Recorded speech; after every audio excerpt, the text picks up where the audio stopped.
স্ক্রিনটা দেখা যাচ্ছে তো? ঠিক আছে, ওকে। ওকে,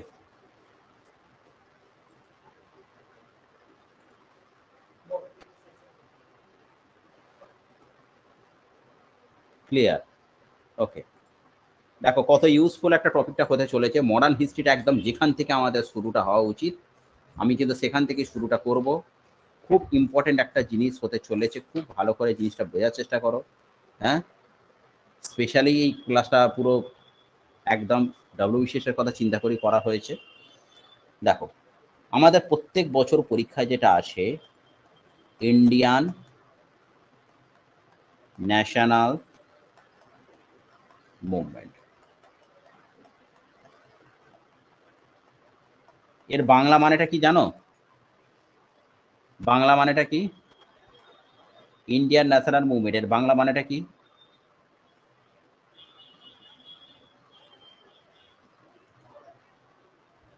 বাংলা মানেটা কি বলো?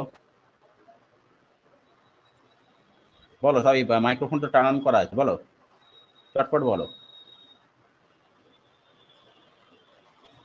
পারানচন্দ্র, মধুমিতা পেন, আচ্ছা, তারপর হচ্ছে ঝুমা পুরকাইত, শাওন ভয়মু, বলো।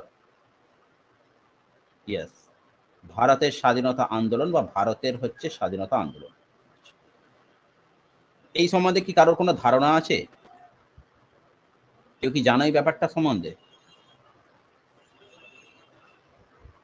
কেউ কি জানো ব্যাপারটা সম্বন্ধে? কি এর আগে কিছু পড়েছো? আচ্ছা আচ্ছা, কিছু জানো, ঠিক আছে।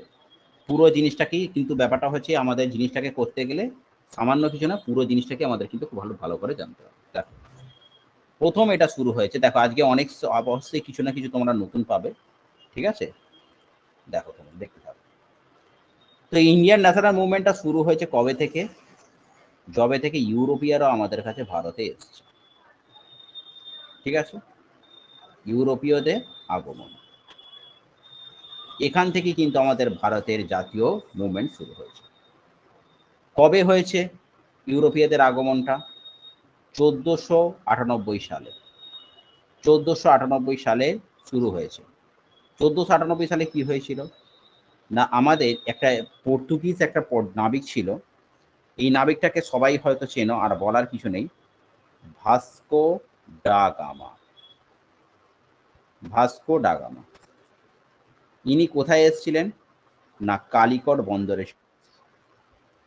এই কালিকট বন্দরটার বর্তমান নাম কি জানো?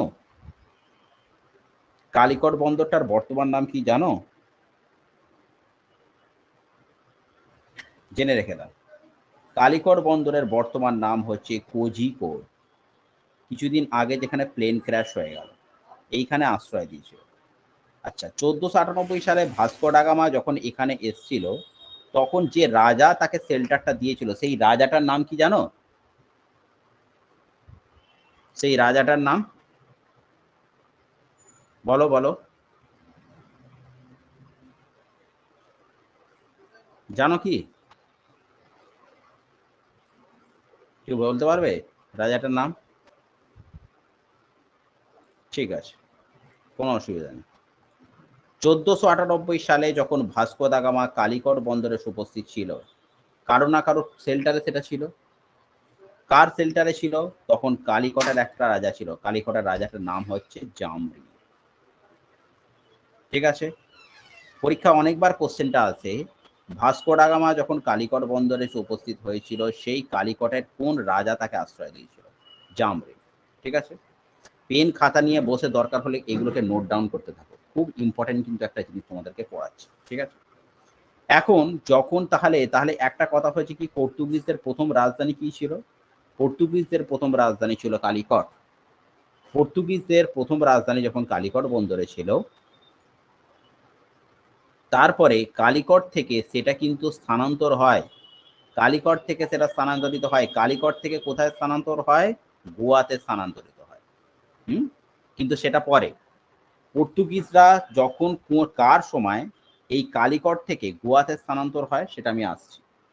তার আগে তোমাদের এটা জানা দরকার আছে যে প্রথম পর্তুগিজ গভর্নর কে ছিল। First Portuguese governor, first first Portuguese governor. ঠিক আছে, যেখানে না বুঝতে পারবে আমাকে সঙ্গে সঙ্গে জিজ্ঞেস করবে, যদি ক্লাসটা খুব ফাস্ট হয়ে যায় সেটাও আমাকে জিজ্ঞেস করবে।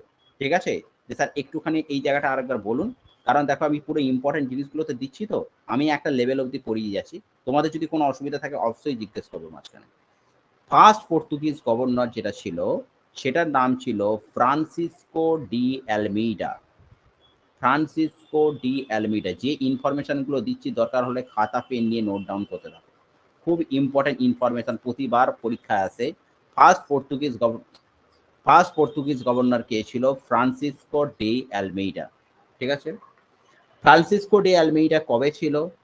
যিনি 1505 থেকে 1509 অব্দি ছিল, একটা সাল।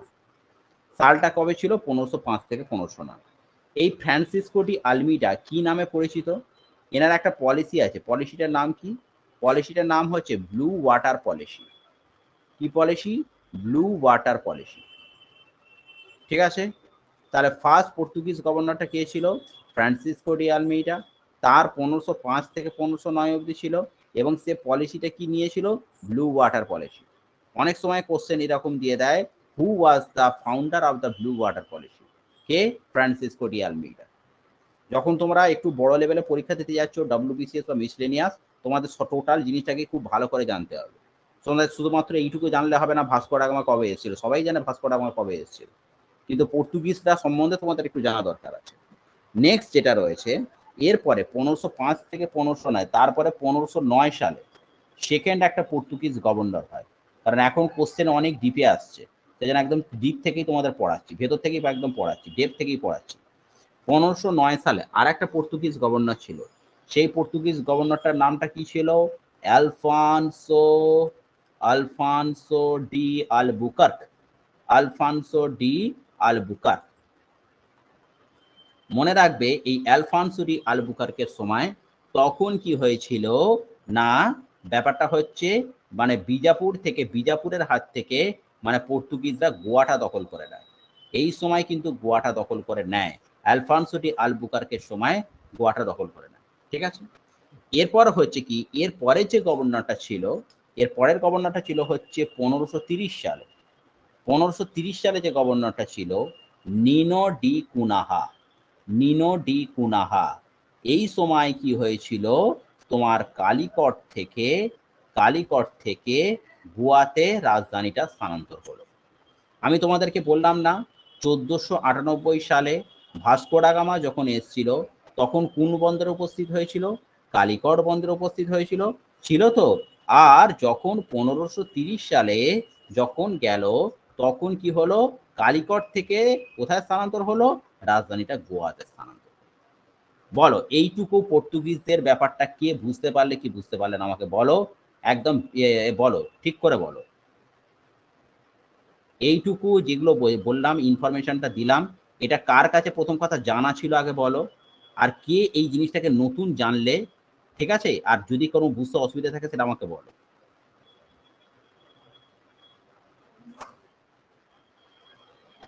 ঠিক আছে, পরাণচন্দ্র একটা কাজ করবে, জিনিসগুলোকে যখন জানবে না তখন এগুলো আমার কাছে ক্লাসে যখন বসবে তখন হচ্ছে খাতা পেন নিয়ে বসবে। ঠিক আছে, দিয়ে নোটস বানাবে। এইগুলোকে যখন তুমি নোটসগুলোকে একটা খাতায় রাখবে, সেগুলোকে পড়াশোনা করবে, দেখবে অনেক কিছু জেনে যাবে, তোমার নলেজটা গ্যাদার হয়ে। আচ্ছা আচ্ছা, ঠিক আছে, ঠিক আছে, এটা তো হ্যাঁ ঠিক আছে, এটা একটা ইয়ে দেওয়া দেওয়া হবে, মানে রেকর্ডিং দিয়ে দেওয়া হবে, তুমি পরেও দেখে নিতে পারবে। ক্লিয়ার স্যার, সাউন্ড ভূমি ক্লিয়ার। আচ্ছা, ঠিক আছে, ওকে ওকে, ঝুমা পুরকাই, ঠিক আছে, ওকে। রঞ্জিত হাসান, মধুমিতা পেন, তোমরা কি সব বুঝতে পেরেছো এই ব্যাপারটা? আমি কিন্তু একদম পরপর পরপর ধরে ধরে পড়াবো। ঠিক আছে, চলো নেক্সট। নেক্সট যেটা আমি পড়াবো সেটা হচ্ছে পর্তুগিজ। পর্তুগিজদের মোটামুটি এইগুলো থেকেই মোটামুটি আসে। এরপর পর্তুগিজদের পরে আমরা আর একটা জায়গায় কিন্তু ঢুকে যাব।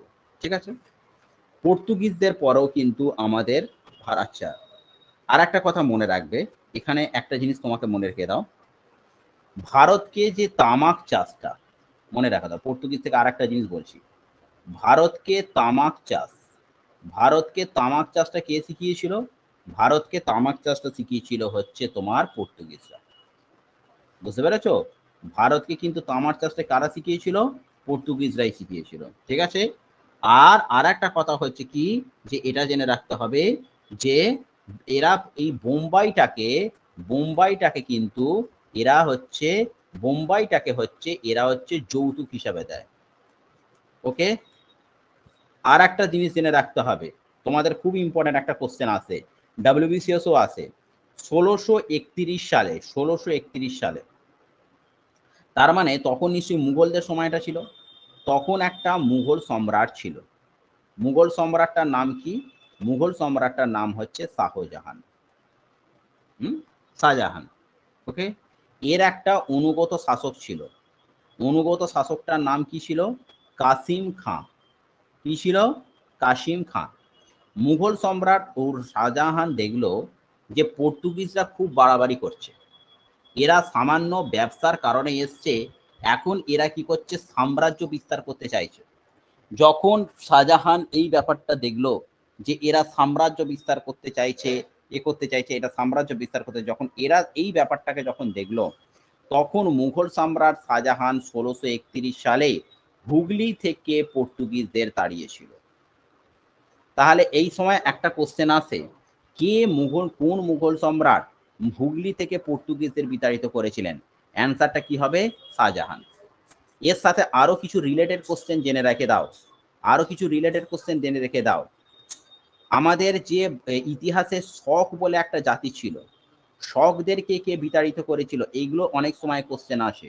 শকদেরকে বিতাড়িত করেছিল, এটার নাম হচ্ছে, শকদের যে বিতাড়িত করেছিল তার নাম হচ্ছে দ্বিতীয় চন্দ্রগুপ্ত বা চন্দ্রগুপ্ত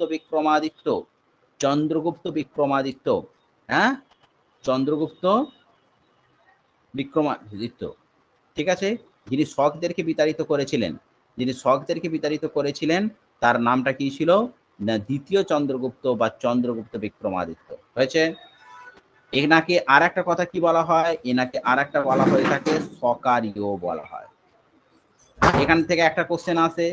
সেকেন্ড কোশ্চেন আর একটা জেনে রেখে দাও, কে হুন আক্রমণকে কে প্রতিহত করেছিল? এটাকেও মনে রাখবে, স্কন্দগুপ্ত কি করেছিল? হুন আক্রমণকে প্রতিহত করেছিল। ঠিক আছে? তাহলে বিতাড়িত যেটা করেছিল, এটা হচ্ছে শকদেরকে কে বিতাড়িত করেছিল? দ্বিতীয় চন্দ্রগুপ্ত বা সকারি বিক্রমাদিত্য, বা দ্বিতীয় চন্দ্রগুপ্ত, যেহেতু ইনি শকদেরকে বিতাড়িত করেছিলেন, সেই জন্য আর একটা নাম হচ্ছে সকারি। আর হুন আক্রমণকে কে প্রতিহত করেছিল? সেটা হচ্ছে স্কন্দগুপ্ত। এর সাথে আর একটাও জেনে রেখে দাও, গ্রিস বলে একটা জাতি ছিল, আমাদের একটা ইউরোপিয়ান একটা জাতি ছিল গ্রিস। এই গ্রিসদেরকে কে বিতাড়িত করেছিল? গ্রিসের রাজা মানে মনে রাখবে আলেকজান্ডার। এই গ্রিসদেরকে কে বিতাড়িত করেছিল? গ্রিসদেরকে বিতাড়িত করেছিল কিন্তু চন্দ্রগুপ্ত মৌর্য। ঠিক আছে? চন্দ্রগুপ্ত মৌর্য। গ্রিসদেরকে কে বিতাড়িত করেছিল? চন্দ্রগুপ্ত মৌর্য। এই মৌর্য বংশের, এখান থেকে আর একটা কোশ্চেন আছে, মৌর্য বংশের প্রথম সুলতান কে? মৌর্য বংশের প্রথম সুলতান হচ্ছে চন্দ্রগুপ্ত মৌর্য। বলো, এই ইনফরমেশন এইটুকু যেটা দিলাম ঠিক আছে? সবার কাছে ঠিক আছে? সবাই বুঝতে পেরেছো? ঠিক আছে? ওকে, ওকে, ঠিক আছে। আচ্ছা চলো, এখান থেকে আরো অনেক কিছু আছে, আমরা একটা করে করব। আচ্ছা, নেক্সট দেখো, এরপরে আমাদের যেটা আসে পর্তুগিজদের পরে, আমাদের এরপরে আসে যেটা থাকে ডাচরা। কবে আসে? ডাচরা। ঠিক আছে? ডাচরা কবে আসে? না, ডাচরা হচ্ছে তোমার 1602 সালে আসে। ঠিক আছে? 1602 সালে হচ্ছে ডাচরা হচ্ছে আমাদের আসে। এরা কোন বন্দরগুলো দখল করেছিল? 3টে বন্দর। একটা হচ্ছে সুরাট, একটা হচ্ছে কাম্বে, আর একটা হচ্ছে আহমেদাবাদ। এই 3টে জায়গায় কিন্তু ডাচেরা কি করেছিল, মানে তোমার করেছিল, বন্দর গড়ে ফেলেছিল। ঠিক আছে? এই ডাচদের একটা খুব ভালো নেতা রয়েছে, সেইটা মনে রেখে দাও, নেপোলিয়ান বোনাপার্ট। ঠিক আছে? Napoleon Bonaparte. এবং এই নেপোলিয়ান বোনাপার্টের সঙ্গে ডাচদের শুধু এইটুকু মনে রাখলে হবে না, যে ডাচদের শুধু এইটুকু মনে রাখলে হবে না, নেপোলিয়ান বোনাপার্টকে শুধু মনে রাখলে হবে না, এর সাথে আর একটা যুদ্ধ রয়েছে নেপোলিয়ান বোনাপার্টের, প্রতি বছর পরীক্ষা আসে। সেটা কি যুদ্ধ? পোর্টো নেভোর যুদ্ধ।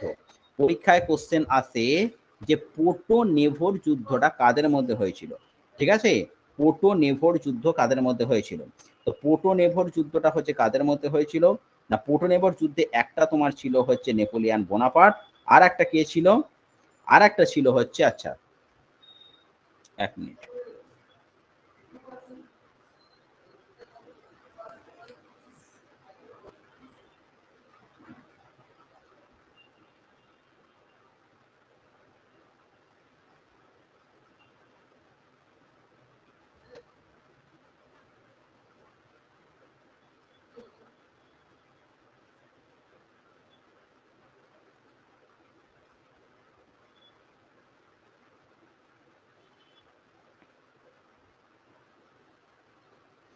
মনে রেখে দাও পোর্টো নেভোর যে যুদ্ধটা হয়েছিল,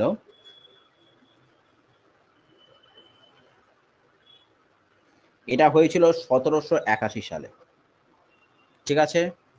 1781 সালে পোর্টো নেভোর যুদ্ধটা হয়েছিল কি তোমার 1781 সালে। হুম, 1781 সালে, ঠিক আছে? হ্যাঁ, 1701।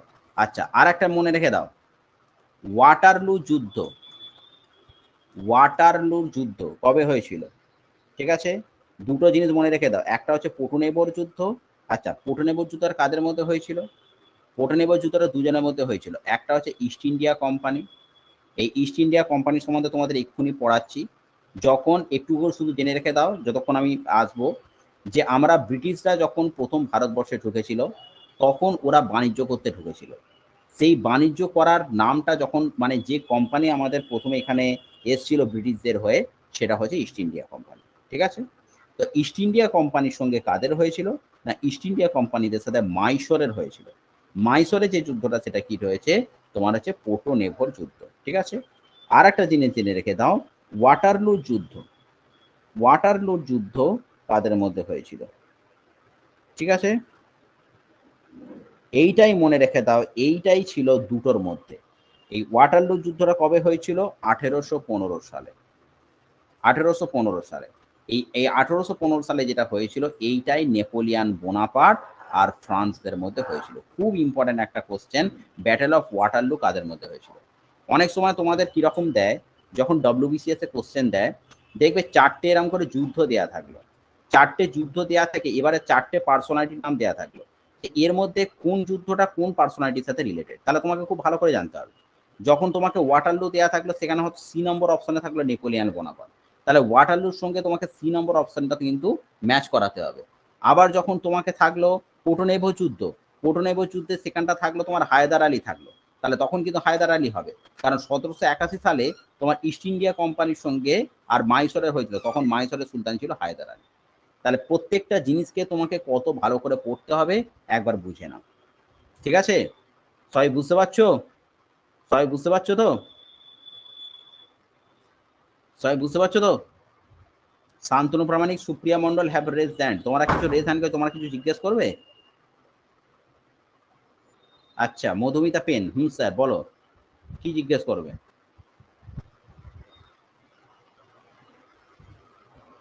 মধুমিতা পেন, যা তোমার জিজ্ঞাসা করা থাকে বলো,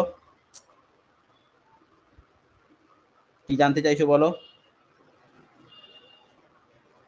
আচ্ছা, ঠিক আছে, তাহলে রেজ হ্যান্ড করে রেখে দিয়েছো, সেই জন্য আমি দিয়ে বলছি, ঠিক আছে?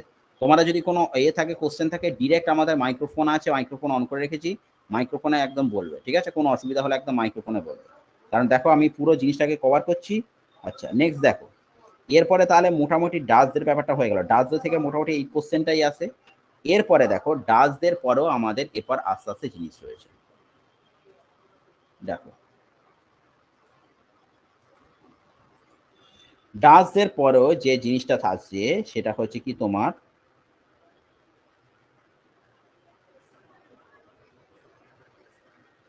এরপরে হচ্ছে আমরা আসে হচ্ছে ডেনদের, ঠিক আছে? ডেন, ডাচদের পরে যে অধ্যায়টা আছে সেটা হচ্ছে ডেন। ডাচ রয়েছে, ডেন রয়েছে, তারপরে হচ্ছে আমাদের কিন্তু ব্রিটিশ ইস্ট ইন্ডিয়া কোম্পানি কিন্তু এখানে ভারতবর্ষে আসে। বুঝতে পেরেছ?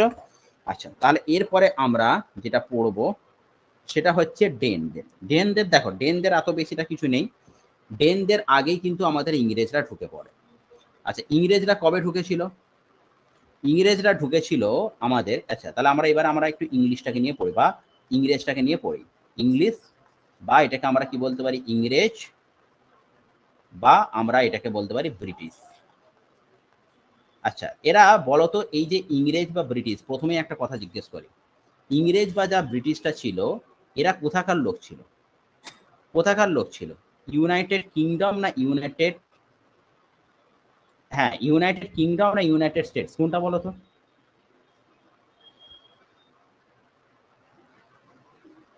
ব্রিটিশরা যারা লোক ছিল তারা কোথাকার লোক ছিল? এরা ইউএস এর লোক ছিল, ইউকে এর লোক ছিল, না কানাডার ছিল? বলো, কারা কোথাকার লোক ছিলেন? এটা তো জানা উচিত। ব্রিটিশরা কোথাকার লোক ছিল? কোন জায়গা থেকে এরা এসেছিল? কেউ জানো? কেউ কি জানো? আরে রেসপন্স করো ইয়ার। ব্রিটিশরা কোথাকার লোক ছিল? কেউ বলতে পারবে? রঞ্জিত হালসা, শান্তনু প্রামাণিক, সুপ্রিয়া মণ্ডল, তোমরা কেউ বলতে পারবে? হুম, ঠিক আছে, বলেই দিই। শোনো, ব্রিটিশরা কিন্তু কোথাকার লোক ছিল, জায়গাটার নাম জেনে রেখে দাও, ইউনাইটেড কিংডম। ইউনাইটেড কিংডম, ঠিক আছে, এখানকার লোক ছিল। ইউনাইটেড কিংডমের হচ্ছে রাজধানীটা কি রয়েছে? লন্ডন। এবং এর যে কারেন্সিটা রয়েছে পাউন্ড স্টার্লিং। পাউন্ড স্টার্লিং, এই ব্যাপারটা আজ জানতে হবে। তাহলে ব্রিটিশরা কোথাকার লোক ছিল? United kingdom. এবং এই ইউনাইটেড কিংডমের রাজধানীটা কে ছিল? লন্ডন। এবং এখানকার যে মুদ্রাটা ছিল পাউন্ড স্টার্লিং। এখন ইউনাইটেড কিংডমের প্রধানমন্ত্রী কে? এটাও জেনে রেখে দাও, অনেকবার কারেন্ট অ্যাফেয়ার্সে আসে, অনেকবার কারেন্ট অ্যাফেয়ার্সে আছে রিসেন্ট অ্যাপয়েন্টমেন্ট, সেটা হচ্ছে জেনে রেখে দাও। এখন ইউনাইটেড কিংডমের প্রধানমন্ত্রী হচ্ছে ঋষি সুনাক। ঋষি সুনাক। ঋষি সুনাক হচ্ছে at present the prime minister of United kingdom. ঠিক আছে, ঋষি সুনাক। ঋষি সুনাক, ঠিক আছে। আচ্ছা, এবারে দেখো, বোঝার চেষ্টা করো। তাহলে প্রথম কথা আমাদের কি রয়েছে? আচ্ছা, এই যে ইংলিশ ইস্ট ইন্ডিয়া কোম্পানি আসে, ইংলিশ ইস্ট ইন্ডিয়া কোম্পানি কি এমনি এমনি চলে আসে? না, ইংলিশ ইস্ট ইন্ডিয়া কোম্পানি এমনি এমনি আসে না। যখন তারা এসছিল না, তারা একদম পুরো একদম ছক কষে এসছিল, মানে একদম প্ল্যান সাজিয়ে এসছিল কিভাবে কোন জায়গার উপর তারা কোন কোন জায়গার উপর তারা হচ্ছে অ্যাকোয়ার করবে, কোন কোন জায়গাটাকে তারা এ করবে। যখন এত ওদের প্ল্যানটা এত অর্গানাইজড প্ল্যান ছিল, এত খাতায় কলমে লেখা অর্গানাইজ প্ল্যান ছিল, ছক কষে এসেছিল যে যাদের ওদের আমাদের ইন্ডিয়ার উপর রাজত্ব করতে কিন্তু খুব একটা বেশি অসুবিধা নেই। তো প্রথম ইস্ট ইন্ডিয়া কোম্পানি প্রথম শিপটা কবে ফেলে? না, সেটা হচ্ছে 1600 সালে। কবে ফেলে? 1600 সালে। কবে? সেটা 31 ডিসেম্বর। কি করে না, একটা একটা ওখানকার তখন ইংল্যান্ডের একটা রানী ছিল। ইংল্যান্ডের একটা রানী ছিল। ইংল্যান্ডের রানীটার নাম কি? ইংল্যান্ডের রানীটার নাম হচ্ছে এলিজাবেথ। ঠিক আছে, ইংল্যান্ডের রানীটার নাম কি? এলিজাবেথ। এই এলিজাবেথের থেকে একটা ফরম্যান লাভ করেছিল, সেই ফরম্যানটার নাম কি? Royal charter. রয়্যাল চার্টার, এই ফরম্যানটা লাভ করেছিল ইংল্যান্ডের রানী এলিজাবেথের কাছে। তারপরে তারপরে আমাদের ও কি করলো, ব্রিটিশ ইস্ট ইন্ডিয়া কোম্পানি আমাদের অলরেডি ভারতে ঢুকলো। এবারে দেখো, ভারতে তখন ইস্ট ইন্ডিয়া কোম্পানিকে কেউ চিনত না। ইস্ট ইন্ডিয়া আজকে যদি কোনো বিদেশি জাতি, যদি মনে করো আজকে জাপান বা জার্মান, তারা যদি আমাদের ইন্ডিয়া এসে বিজনেস করতে চায়, প্রথমত ভারতের প্রধানমন্ত্রীর পারমিশন আগে নিতে হবে। ভারতের প্রধানমন্ত্রী বা এখানকার যে রাজা বা মন্ত্রী আছে তার পারমিশন না ছাড়া তুমি কিছু করতে পারবে না। ঠিক আছে, তাহলে ব্রিটিশরাও কিন্তু সেই জিনিসটাই করেছিল, ওরা যখন ভারতে এসেছিল তখন কার দরবারে প্রথম গেছিল? উইলিয়াম তোমার জাহাঙ্গীরে। কার দরবারে প্রথম গেছিল? জাহাঙ্গীরে। খুব ইম্পর্ট্যান্ট একটা কোশ্চেন, অনেকবার পরীক্ষায় আসে। কার দরবারে প্রথম গেছিল? জাহাঙ্গীর। এই জাহাঙ্গীর কার কোথায় কিসের শাসক ছিল? একজন মুঘল শাসক ছিল। ঠিক আছে, জাহাঙ্গীর অ্যাকচুয়ালি কার ছেলে? জাহাঙ্গীর অ্যাকচুয়ালি কার ছেলে? আকবর। এই আকবরের যে ছেলে তখন মুঘল সম্রাট জাহাঙ্গীর, ইনি যখন 1600 সালে যখন সিংহাসনে বসেছিল, আগে প্রথম হচ্ছে ইস্ট ইন্ডিয়া কোম্পানি এনার কাছে গেছিল যে আমরা এখানে বাণিজ্য করতে চাই। কে তখন গেছিল? কে তখন ইস্ট ইন্ডিয়া মানে জাহাঙ্গীরকে কনভিন্স করতে গেছিল? মনে রাখবে দুজন আছে, ঠিক আছে, একটা আসে 1608 সালে আর একটা আসে 1613 সালে। 1608 সালে যে আসে তার নাম হচ্ছে স্যার টমাস রো। হ্যাঁ, স্যার টমাস রো। আর 1613 সালে যে আসে তার নাম হচ্ছে উইলিয়াম উইলিয়াম হকিন্স। ঠিক আছে, উইলিয়াম হকিন্স। 1608 সালে যিনি আসেন তার নাম হচ্ছে স্যার টমাস রো, আর 1613 সালে যিনি আসেন তার নাম হচ্ছে উইলিয়াম হকিন্স। এবারে এই 1613 সালে যখন উইলিয়াম হকিন্স আসে, তখন 1608 সালে যখন জাহাঙ্গীর এসেছিল, স্যার টমাস রো এসেছিল, স্যার টমাস রোকে জাহাঙ্গীর পারমিশন কিছু দেয়নি, স্যার টমাস রোকে তাড়িয়ে দিয়েছিল। স্যার টমাস রো এর প্রস্তাবে জাহাঙ্গীর রাজি হয়নি, কিন্তু 1613 সালে উইলিয়াম হকিন্স একদম ছক কষে এসেছিল। ও ভেবেছিল জাহাঙ্গীরকে রাজি করাতে গেলে এরা মুখের কথায় নয়, উপঢৌকন নিয়ে যেতে হবে। আজকে যদিও একটা জাহাঙ্গীরকে বিরাট টাকার একটা জিনিস আমরা অফার করি, জাহাঙ্গীর সহজেই রাজি হয়ে যাবে, আর হলোও তাই। জাহাঙ্গীর বললো ঠিক আছে ভাই, তোমাদের বাণিজ্য করা দরকার আছে, তোমরা বাণিজ্য করো, আরামসে বাণিজ্য করো। কোথায় বাণিজ্য কেন্দ্রটা, সেই জন্য তখন তখন যখন জাহাঙ্গীর পারমিশনটা দিল, তখন তারা প্রথম কোথায় বাণিজ্য কেন্দ্রটা স্থাপন করেছিল? প্রথম বাণিজ্য কেন্দ্র স্থাপন করেছিল সুরাটে। কোথায় বাণিজ্য কেন্দ্র স্থাপন করেছিল? সুরাটে। কবে? 1613 সালে। ঠিক আছে, তাহলে ইস্ট ইন্ডিয়া কোম্পানির প্রথম বাণিজ্য কেন্দ্র কোথায় আছে বাবু? সুরাট। ঠিক আছে, বুঝতে পেরেছ? আচ্ছা, এরপরে আচ্ছা ঠিক আছে, ওকে, থ্যাংক ইউ। এছাড়াও আর একটা কি হয় না, তিনটে আরো কারখানা স্থাপন করেছিল। এটা তো প্রথম সুরাটে তো প্রথম কারখানা, কিন্তু সুরাটের প্রথম কারখানাটা বা বাকি কারখানাগুলো কোথায় স্থাপন করেছিল? বাকি কারখানাগুলো কোথায় স্থাপন করেছিল? 1639 সালে। 1639 সালে কোথায় স্থাপন করেছিল? মাদ্রাস। মাদ্রাস। আর একটা কি রয়েছে, 1642 সালে কোথায় স্থাপন করেছিল? ব্যাঙ্গালোর। ব্যাঙ্গালোর। আর মনে রাখবে 1644 সালে কি করেছিল? আর একটা করেছিল এখানে 1644 সালে ম্যাড্রাস তোমাদের বললাম, ম্যাড্রাসে একটা দুর্গ স্থাপন করেছিল। তাহলে 1613তে একটা হলো, 1639 সালে তারপর আবার কি করলো? ম্যাড্রাসে স্থাপন করলো। আমি যখন একটা জায়গার, শোনো, আমি যখন কোনো ব্যবসা করতে যাব না, যখন আমার কাছে দেখবো ব্যবসাটা আমার কাছে বাড়ছে, তখন এবার ভাববো যে আমি আধিপত্য বিস্তার করবো, তখন আমার হাতে সব, আমি এবার আধিপত্য বিস্তার করবো। আমি যখন একটা জায়গায় পারমিশন পেয়ে গেছি, তখন আমাকে এবার কি করব? আমি চাইবো যে পুরো ভারতবর্ষটাকে কায়েম করতে। ইংরেজদের সেরকমই প্ল্যান ছিল, আস্তে আস্তে তারা করছেও তাই। দেখো প্রথমে ওরা এটা কি হলো, সুরাটে স্থাপন করলো, তারপর 1639 সালে ম্যাড্রাসে স্থাপন করলো, 1642 সালে হচ্ছে ব্যাঙ্গালোরে স্থাপন করলো। এর মধ্যে একটা কি ঘটনা ঘটে, খুব ইম্পর্টেন্ট। কলকাতা আমাদের কবে প্রতিষ্ঠিত হয়েছিল? কেউ জানো কি কলকাতা কবে প্রতিষ্ঠিত হয়েছিল? কলকাতা কবে প্রতিষ্ঠিত হয়েছিল জানো? জানো কলকাতা কবে প্রতিষ্ঠিত হয়েছিল? জানো কি? হুম, কে করেছিল? কি কি নিয়ে গ্রাম নিয়ে করেছিল? হুম, ঠিক আছে, ওকে, জিনিসটা ঠিক আছে, জানে। এটা কি সবারই জানা আছে? বাপি বেঙ্গল, রঞ্জিত হালদার, সুপ্রিয়া মন্ডল, সবার কি জানা আছে এটা? ঠিক আছে, ওকে, চলো।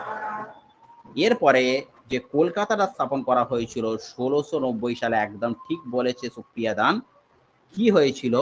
তিনটে জায়গা, একটা হচ্ছে কলকাতা, সুতানটি আর গোবিন্দপুর। এই তিনটেকে নিয়ে হচ্ছে কলকাতা স্ট্যাবলিশড হয়েছিল, এবং কলকাতা কে স্ট্যাবলিশ করেছিল? জব চার্নার। জব চার্নার, ঠিক আছে। এবং এই অ্যাকচুয়ালি জব চার্নারটা কে ছিল? না, জব চার্নার ছিল আমাদের ইস্ট ইন্ডিয়া কোম্পানির একজন এমপ্লয়ি ছিল। ইস্ট ইন্ডিয়া কোম্পানির একজন এমপ্লয়ি ছিল। ইস্ট ইন্ডিয়া কোম্পানির একজন এমপ্লয়ি ছিল, ঠিক আছে। ইস্ট ইন্ডিয়া কোম্পানির যে এমপ্লয়িটা ছিল, তিনি কি করেছিলেন? এইটা করেছিলেন, ঠিক আছে। এর সঙ্গে কলকাতার কথা যখন হচ্ছে, তো আমাদের ভাই কলকাতা যখন কথা হচ্ছে, সঙ্গে সঙ্গে আমাদের মেট্রো রেলের কথাটা আসে। কবে মেট্রো রেল স্থাপিত হয়েছিল? কেউ জানো? কেউ কবে মেট্রো রেল স্থাপিত হয়েছিল? সঙ্গে সঙ্গে আমাদের এই কোশ্চেনটাও চলে আসে না? কবে মেট্রো রেল স্থাপিত হয়েছিল? কবে মেট্রো রেল স্থাপিত হয়েছিল? কেউ জানো?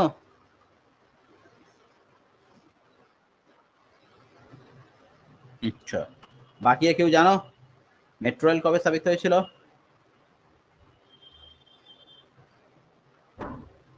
আর কেউ জানো?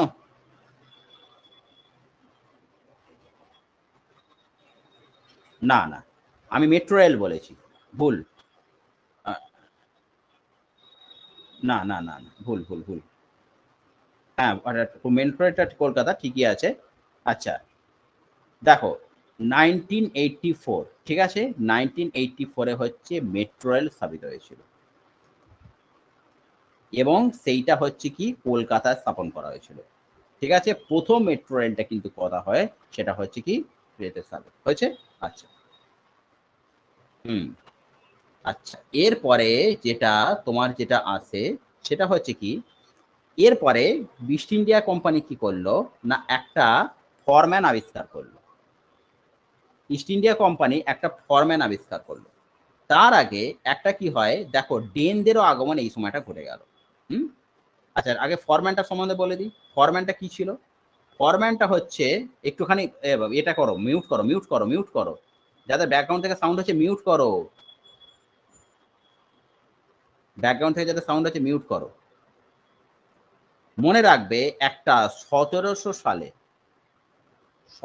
সালে এখানে তিনটে প্রধান শহর গড়ে ওঠে। কি কি তিনটে প্রধান শহর? একটা হচ্ছে বম্বে, একটা হচ্ছে ক্যালকাটা, আর একটা হচ্ছে ম্যাড্রাস। ওকে, আর একটা মনে রাখবে, ফরম্যানটা কবে? 1717 সালে। সেই ফরম্যানটার নাম কি? ফারুক শিয়ারের ফরম্যান। ফারুক শিয়ার কে ছিল? একটা মুঘল সম্রাট। এই ফারুক শিয়ারের ফরম্যানটাই কি ছিল? এখানে বলা হয়েছিল যে কোম্পানি উইদাউট শুল্কে, বিনা শুল্কে ব্যবসা করতে পারবে। এই ফারুক শিয়ারের ফরম্যানটাকে কি বলে জানো? ফারুক শিয়ারের ফরম্যানটাকে কি বলে জানো? ফারুক শিয়ারের ফরম্যানটাকে কি বলে জানো সবাই?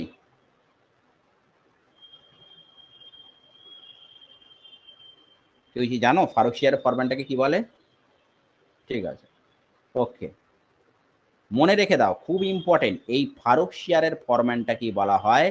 ম্যাগনা কাটা। কি বলা হয়? ম্যাগনা কাটা। কি ফরম্যানটায় ছিল? ফরম্যানটায় এটা বলা ছিল যে তোমরা বিনা শুল্কে বাণিজ্য করতে পারবে। মানে তোমরা যে এখানে বাণিজ্য করবে, তার জন্য তোমাদের এখানে কোনো রকম কোনো ট্যাক্স দিতে হবে না। তোমরা উইদাউট শুল্কে, উইদাউট ট্যাক্সে তোমরা এখান থেকে বিজনেস করতে পারো, ঠিক আছে। ঠিক আছে, এরপরে আসছে তোমার ফরাসি। ফরাসিটা আমরা নেক্সট যে ডেমো ক্লাসটা আছে সেই ডেমো ক্লাসে বলবো। আজকে আমরা একটুখানি ইকোনমিক্সের পার্টটাতেও আসি, ঠিক আছে। নেক্সট যে ডেমো ক্লাসটা আছে সেটাতে বলবো। ইকোনমিক্সের মধ্যে একটা খুব ইম্পর্টেন্ট জিনিস তোমাদেরকে আমি বলছি, দেখো, খুব ইম্পর্টেন্ট জিনিস বলছি, যে সেটা হচ্ছে 5 ইয়ার প্ল্যান, ঠিক আছে। খুব ইম্পর্টেন্ট এটা জিনিস, যে 5 ইয়ার প্ল্যান মনে রেখে দাও। আমাদের 5 ইয়ার প্ল্যান মানে কি? যেটাকে বাংলায় বলে পঞ্চবার্ষিকী পরিকল্পনা। পঞ্চবার্ষিকী পরিকল্পনা। আচ্ছা বলো তো, এই পঞ্চবার্ষিকী পরিকল্পনাটা কবে হয়েছিল? কেউ বলতে পারবে? পঞ্চ হুম 51 থেকে 56, ইয়াস, 51 থেকে 56 যে পঞ্চবার্ষিকী পরিকল্পনাটা হয়েছিল, এটা কোন কোন মানে কে ছিল সেই সময়টা?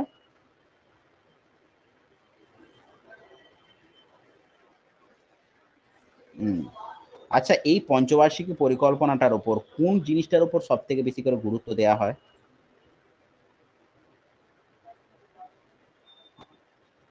হুম। আচ্ছা, এই পঞ্চবার্ষিকী পরিকল্পনাটাতে আর একটা কথা বলো যে কোন ৩ টে বাঁধ তৈরি হয়?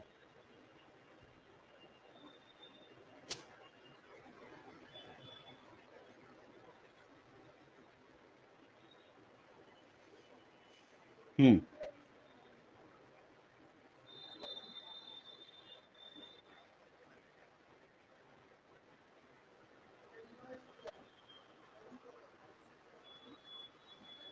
হুম।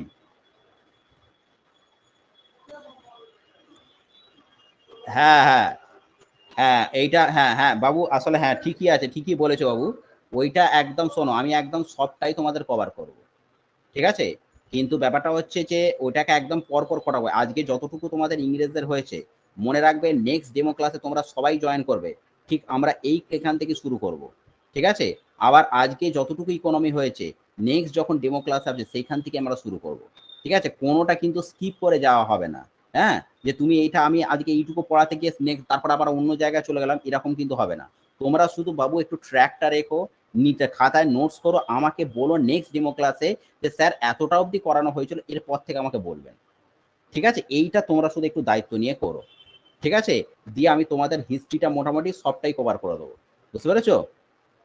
তাহলে তোমরা পুরো জিনিসটা তোমাদের সামনে ক্লিয়ার হয়ে যাবে। মডার্ন হিস্ট্রিটা পুরো, যেটা আমাদের সবথেকে ডব্লিউবিসিএস এর জন্য খুব ইম্পর্টেন্ট একটা জিনিস, মডার্ন হিস্ট্রিটা তোমাদের সবার সামনে ক্লিয়ার হয়ে যাবে।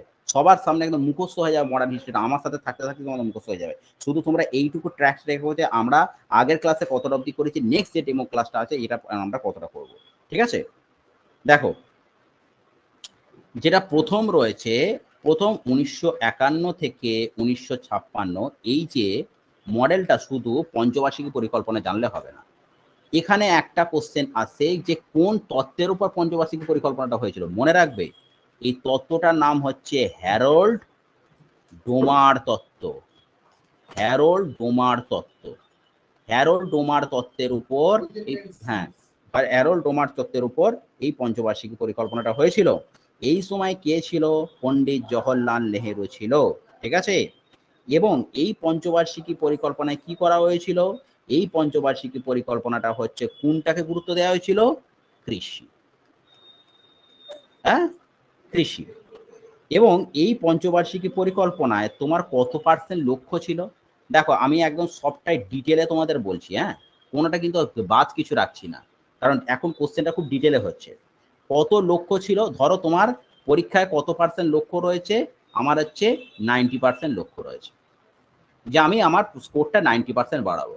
মেবি তোমার 95% হয়ে যেতে পারে, এবং যদি নাও হয় তোমার অন্তত 85% তো দাঁড়াবেই, তাই না?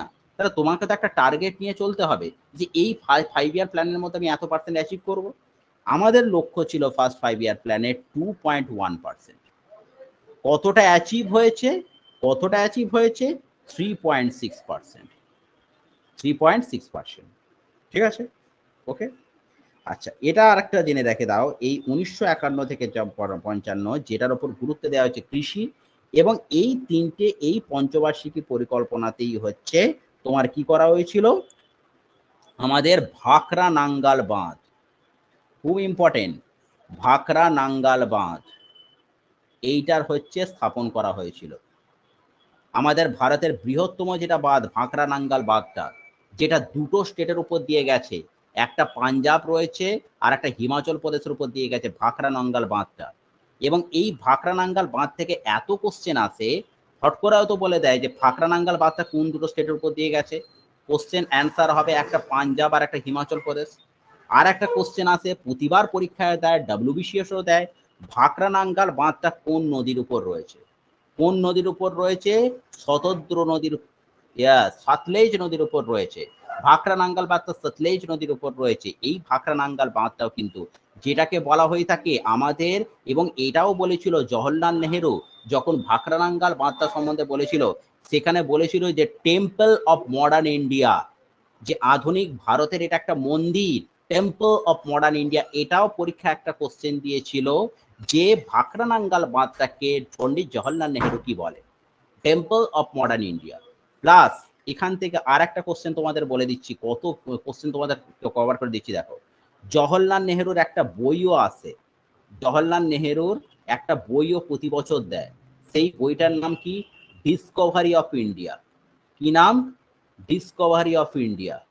হ্যাঁ, আর একটা মনে রাখবে, glimpses of world history, glimpses of world history, যারা জানো না তারা এটাকে নোট করে নাও, গ্লিম্পেস অফ ওয়ার্ল্ড হিস্ট্রি। ওকে, হয়েছে, বুঝতে পারা গেছে সবার কাছে, ক্লিয়ার হচ্ছে, ক্লিয়ার হচ্ছে তো, ঠিক আছে, ক্লিয়ার হচ্ছে তো, ক্লিয়ার হচ্ছে।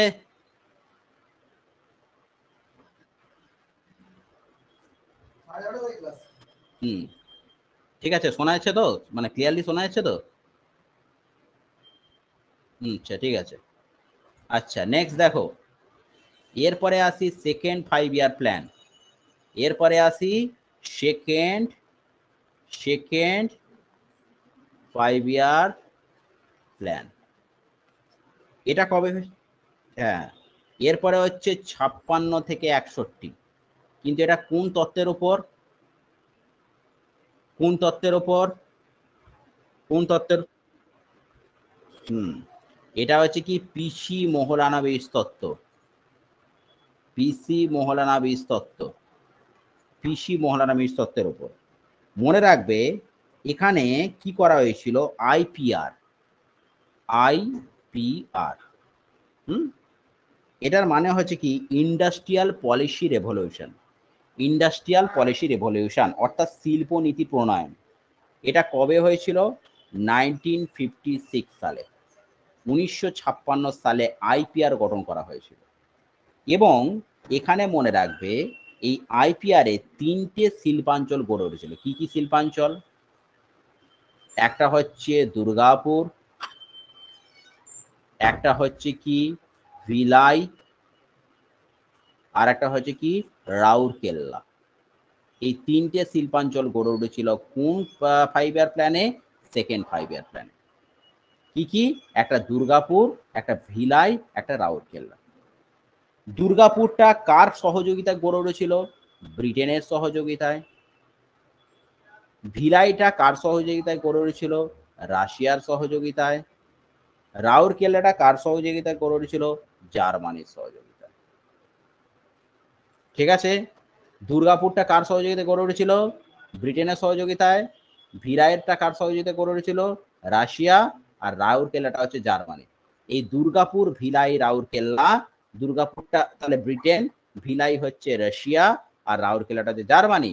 এই 3টে শিল্পাঞ্চল কার কোন প্ল্যানে গড়ে উঠেছিল, সেটা হচ্ছে সেকেন্ড 5 ইয়ার প্ল্যান। ঠিক আছে, হয়েছে। প্লাস সেকেন্ড 5 ইয়ার প্ল্যানে আরো একটা জিনিস হয়, সেকেন্ড 5 ইয়ার প্ল্যানে আরো একটা জিনিস হয়, তোমাদের একটা আইন আছে দেখবে, উপহার কর আইন, বা এটাকে বলা হয় গিফট ট্যাক্স। ঠিক আছে, এই গিফট ট্যাক্সটা কবে প্রণীত হয়েছিল, 1958। এরপরে আসবো এর 100 বছর আগে, এর 100 বছর আগে অর্থাৎ 1857-এ কি হয়েছিল বলো তো, কেউ কি জানো? আমি এগুলো তো পড়াবো, আমি জানো কিনা একবার যা জিজ্ঞেস করছি। 18, হ্যাঁ, না না, আচ্ছা আচ্ছা, মহাবিদ্যালয়ের সময় কে কিরম কিরম কি গভর্নর ছিল জানো?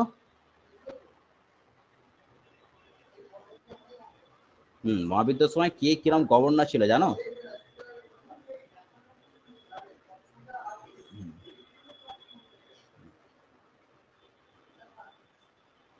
আচ্ছা, ঠিক আছে, আচ্ছা, দাঁড়াও। এর 100 বছর আগে দেখো, দুটো ঘটনা জেনে রেখে দাও। এর 100 বছর আগে মানে 1857-এ যেমন মহাবিদ্রোহটা হয়েছিল, তেমনি আর একটা ছিল যে 1857-এ ক্যালকাটা, ক্যালকাটা, বম্বে, ম্যাড্রাস, এই 3টে ইউনিভার্সিটি তৈরি হয়েছিল। ক্যালকাটা, বম্বে, ম্যাড্রাস, এই 3টে ইউনিভার্সিটিও 1857-এ তৈরি হয়েছিল।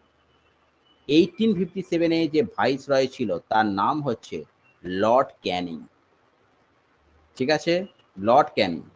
এবং এ হচ্ছে আমাদের ভারতবর্ষের শেষ ভাইস রয়, ঠিক আছে, মানে ভারতের শেষ গভর্নর জেনারেল। কারণ কথা হচ্ছে এরপর থেকে গভর্নর জেনারেলের পোস্টটা ভাইস রয় হয়ে যায়।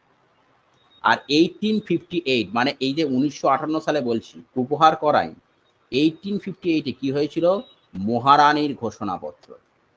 কি হয়েছিল, মহারানীর ঘোষণাপত্র। এই মহারানীর ঘোষণাপত্রে কি বলা হয়েছিল এগুলো সব পরে বলবো, জাস্ট তোমাকে আমি একটা ট্রেলার দিয়ে রাখছি। হ্যাঁ, এগুলো সব বলবো আমি নেক্সট যে তোমাদের ক্লাসগুলো আছে সেগুলোতে আমরা যে ডেমো ক্লাসগুলো করাবো সেগুলো সব বলবো। এরপরে মহারানীর ঘোষণাপত্রে কি হয়েছিল জানো, আমাদের যে ইস্ট ইন্ডিয়া কোম্পানি, আমি তো প্রথমেই বললাম যে যখন আমাদের ইংরেজরা ভারতবর্ষে এসেছিল তখন কে বাণিজ্য করতে এসেছিল, ইস্ট ইন্ডিয়া কোম্পানি এসেছিল। তো ইস্ট ইন্ডিয়া কোম্পানি বাণিজ্য করতে, ইস্ট ইন্ডিয়া কোম্পানির হাত থেকে পুরো শাসনভারটা তুলে নেওয়া হয় 1858 মহারানী ঘোষণাপত্রে।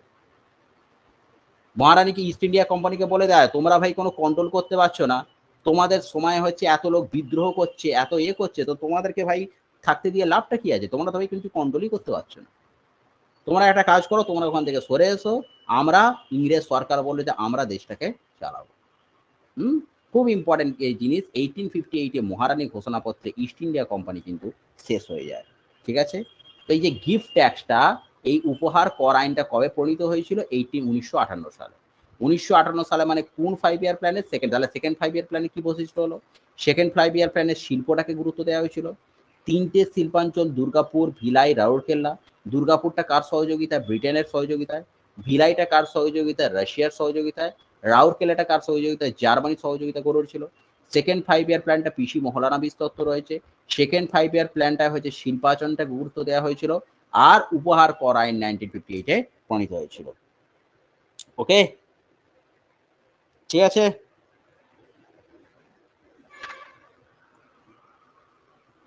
ওকে, নেক্সট দেখো সেটা হচ্ছে কি থার্ড 5 ইয়ার প্ল্যান।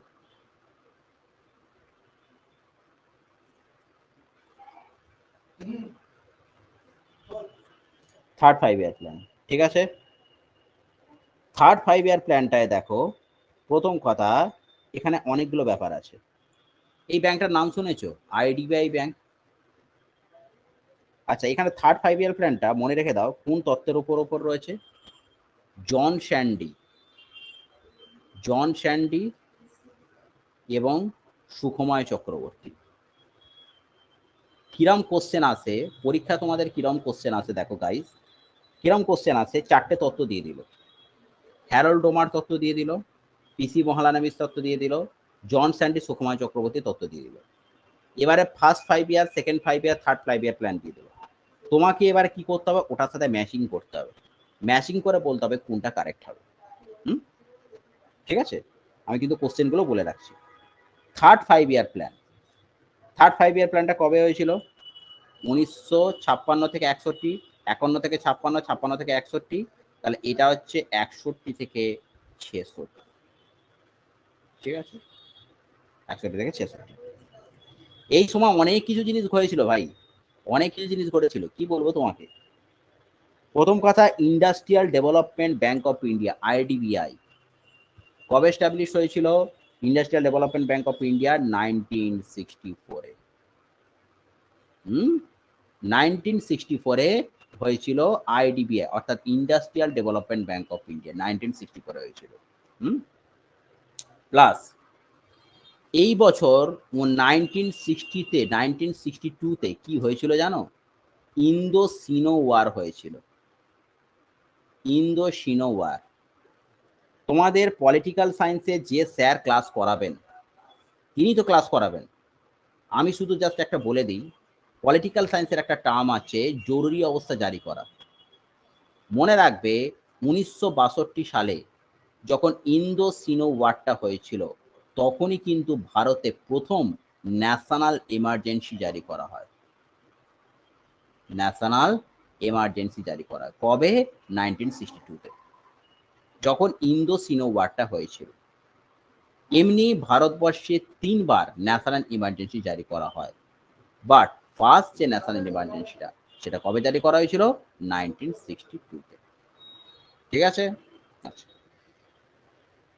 ঠিক আছে, তাহলে প্রথম কথা হচ্ছে 1965 হয়েছিল। আচ্ছা, এবারে হচ্ছে জাতীয় দুগ্ধ উন্নয়ন বোর্ড কবে গঠন করা হয়েছিল? 1965-এ। ঘটনা এখানে একটা ব্যাপার আছে, 1962-র পরে জওহরলাল নেহেরু কিন্তু আর ছিল না, কারণ জওহরলাল নেহেরু এরপরে প্লেন ক্র্যাশে মারা যান। এই সময়টা 1964-এর যে সময়টার কথা বলছি, এই সময়টা ভারতের প্রধানমন্ত্রী ছিল লাল বাহাদুর শাস্ত্রী। কে ছিল? লাল বাহাদুর শাস্ত্রী। ওকে, লাল বাহাদুর শাস্ত্রী। স্যার ভালো লাগছে তো নাকি না স্যার বোরিং লাগছে? দেখি একবার। স্যার ভালো লাগছে বলো। হুম হুম হুম, ঠিক আছে, আচ্ছা ঠিক আছে। আচ্ছা, হ্যাঁ সেটাই আমি ওকে এতক্ষণ যখন জিনিস বলা হয় তো কেউ যখন রেসপন্স করে তখন ভাবছি তাহলে বোরিং বোঝ লাগছে নাকি। আচ্ছা ওকে, তা কি হচ্ছে, লাল বাহাদুর শাস্ত্রী তখন কে ছিল? লাল বাহাদুর শাস্ত্রী ছিল। লাল বাহাদুর শাস্ত্রী ছিল ভারতের প্রধানমন্ত্রী। হুম, ঠিক আছে। আর একটা জিনিস ঘটে এখানে, আর একটা মনে রাখবে যে তাহলে এটা কি হচ্ছে, আচ্ছা এটা আর একটা জিনিস ইম্পর্টেন্ট বলে দিলাম। থার্ড 5 ইয়ার প্ল্যানটা কি বললাম, দুটো তো রয়েছে, একটা হচ্ছে কি জন স্যান্ডি, জন স্যান্ডি এবং কি রয়েছে সুখময় চক্রবর্তী, তাই না? এটা ছিল। এই জন স্যান্ডি আর সুখময় চক্রবর্তীকে আর একটা কথা বলা হতো, তার নাম হচ্ছে গ্যাডগিল, গ্যাডগিল তত্ত্ব।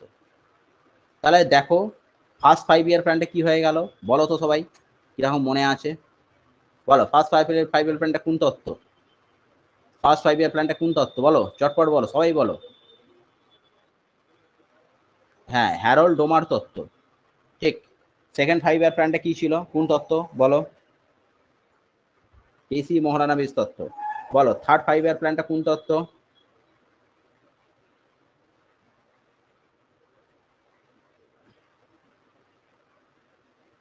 থার্ড 5 ইয়ার প্ল্যানটা কোন তত্ত্ব? থার্ড 5 ইয়ার প্ল্যানটা কোন তত্ত্ব? থার্ড 5 ইয়ার প্ল্যানটা কিন্তু গ্যাডগিল তত্ত্ব, গ্যাডগিল তত্ত্ব। সেটাকে আর একটা কথা কি বলতে পারি, যে জন স্যান্ডি সুকুমার চক্রবর্তী। ঠিক আছে, হলো, বুঝতে পেরেছ? আচ্ছা, এরপরে একটা জিনিস দেখো, এরপরে দেখো একটা জিনিস তোমাদেরকে বলে দিই, সবটাই আমি কিন্তু ডিসকাস করছি তোমাদেরকে। আচ্ছা, 1964-এ আর একটা হয়, 1964-এ কি হয়, গবাদি পশু উন্নয়ন প্রকল্প। গবাদি পশু উন্নয়ন প্রকল্পটাও কবে করে উঠেছে? 1964-এ। আচ্ছা, এরপরে হচ্ছে প্ল্যান বিরতি, প্ল্যান হলিডে। প্ল্যান হলিডেটা কবে হয় না, প্ল্যান হলিডেটা ঘটে 1966 থেকে 69। এবারে তুমি বলবে স্যার এটা তো সবাই জানে যে 1966 থেকে 1969 এই সময়টা প্ল্যান হলিডে, কিন্তু কেন প্ল্যান হলিডে ছিল এইটাও একটা বিরাট ব্যাপার। কেন প্ল্যান হলিডেটা রাখা হয়েছিল মনে রাখবে, 1962-তে আমাদের যেমন হয়েছিল ইন্দো সিনো ওয়ার, 1966-এ একটা হয়েছিল first Indo Pakistan war. Indo Pak ওয়ারটা কিন্তু 1966-এ হয়েছিল। সেই সময়েও কিন্তু একটা ন্যাশনাল ইমার্জেন্সি জারি করা হয়েছিল। তাহলে ফার্স্ট ন্যাশনাল ইমার্জেন্সি 1962, যে সময়টা কি ছিল ইন্দো-সিনো ওয়ার। সেকেন্ড ন্যাশনাল ইমার্জেন্সি 1966, যে সময়টা কি হয়েছিল ইন্দো পাকিস্তান ওয়ারটা হয়েছিল। এবং এই 1966-এ একটা চুক্তি হয়েছিল, সেই চুক্তিটার নাম কি, খুব ইম্পর্টেন্ট। 1966-এ একটা চুক্তি হয়েছিল, সেটার নাম হচ্ছে সিমলা বা তাশকন চুক্তি। সিমলা চুক্তি, যেখানে আমাদের ওই যুদ্ধটাকে নিয়ে একটা নেগোশিয়েট করা হয়েছিল।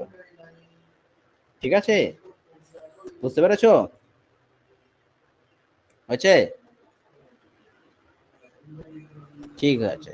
আচ্ছা, এবার এই প্ল্যান হলিডের পর থেকে আমরা নেক্সট যেটা আছে এইটা খাতায় সবাই নোট করে রাখো।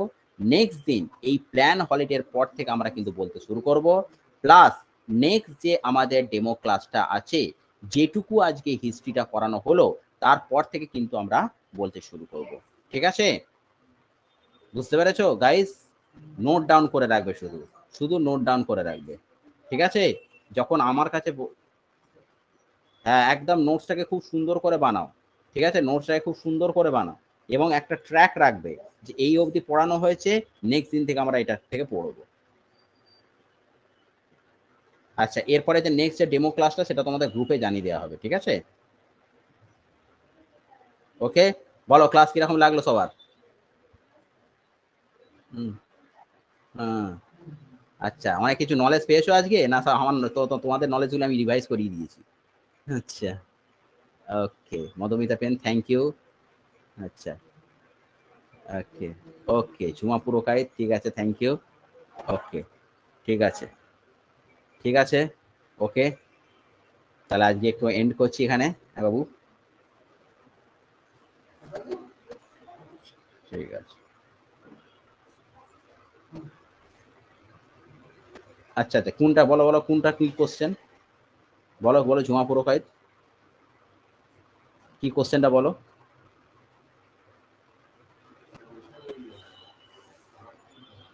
বলো কি কোশ্চেনটা বলো।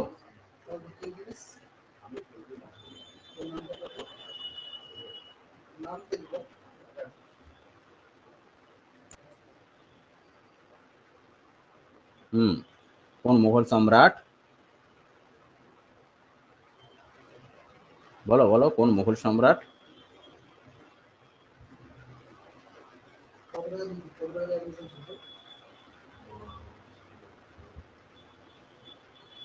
হুম, কোন মুঘল সম্রাট বলো, আমি পুরো কোশ্চেনটা পুরো না বললে হবে না।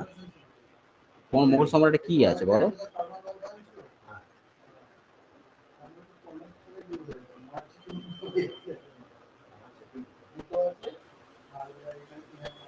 ও কোন মুঘল সম্রাট, আচ্ছা আচ্ছা আচ্ছা, বুঝতে পেরেছি।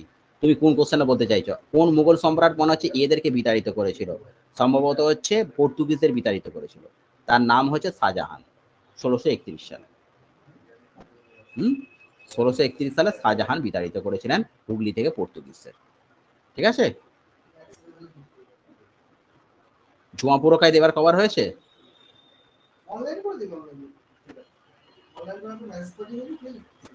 ঠিক আছে, ওকে, ঠিক আছে, থ্যাংক ইউ।